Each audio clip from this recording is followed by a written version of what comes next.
Jemele Hill. Narrative that WNBA players want to hurt Caitlin Clark will prove to be historically embarrassing. The WNBA appears to be at an inflection point that will decide whether it can successfully navigate the inordinate attention around Indiana star Caitlin Clark, or if it will be captured by uninformed media perspectives and false narratives. Clark is a full-fledged icon in America's culture wars, a straight white point guard in a largely black and LGBTQ league. And she is also a moneymaker like the WNBA has never seen. She also is a 24-year-old who can't seem to ever satisfy critics. In an appearance on the Awful Announcing podcast this week, sports commentator Jemele Hill shared her thoughts after covering WNBA All-Star Weekend on the vast divide between media perspectives on television and across the internet and how the people close to Clark feel about her. I feel a lot of empathy for her, just because there's so much of this she did not ask for, Hill said. She didn't ask to be some kind of bat signal for a culture war.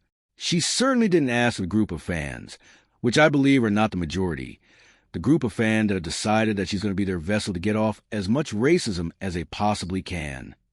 Hill likened the intense scrutiny toward Clark to another sports story, transgender athlete laws, that has been co-opted by conservative media as well. Anything that happens with Caitlin Clark, it gives Fox News programming for 6 hours, she said. Yet, Hill added, she believes there's a real relationship between Clark and a veteran teammate like Kelsey Mitchell, a fellow All-Star. Even among less politicized media, Hill believes history will not look kindly on those who jump to conclusions that other players in the league don't like Clark or want to hurt her. This narrative that the media keeps drilling that the players don't like her, that they're jealous of her, that they want to hurt her, Hill said, that is not the dominant perspective or feeling in the league. They're just competing, and the fact that you're villainizing people for just competing with her, it is something that will prove to be historically embarrassing by the way it has been discussed. During her rookie season, a hit to Clark's face by Connecticut defender Dejanai Carrington became a national news cycle, the beginning of the idea that other players were out to get Clark. More recently, Clark was struck in the head by Phoenix's Alyssa Thomas and later suspended. Many commentators homed in on these moments to argue that players around the league were retaliating against Clark for the fame and attention she received. Still, others have made a more simple argument that the league is actually overcorrected with Clark, to the point that she is officiated more lightly than other players, even if the free throw statistics don't really bear that out.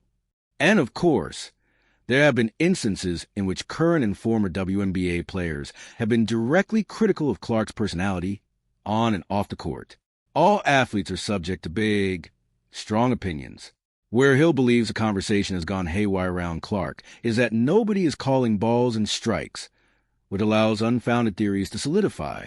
It took Kathy Engelbert too long to get in front of a microphone, she said. It didn't even have to be the Dan Patrick Show. She should have been doing some type of media after the Alyssa Thomas incident happened. She needs to be out front more, because that's the way you help to control the narrative. At this point, it might be too late, but it would be really helpful if the commissioner didn't disappear at the most critical moments. You should be able to get her on the phone, and her help to shift and change the narrative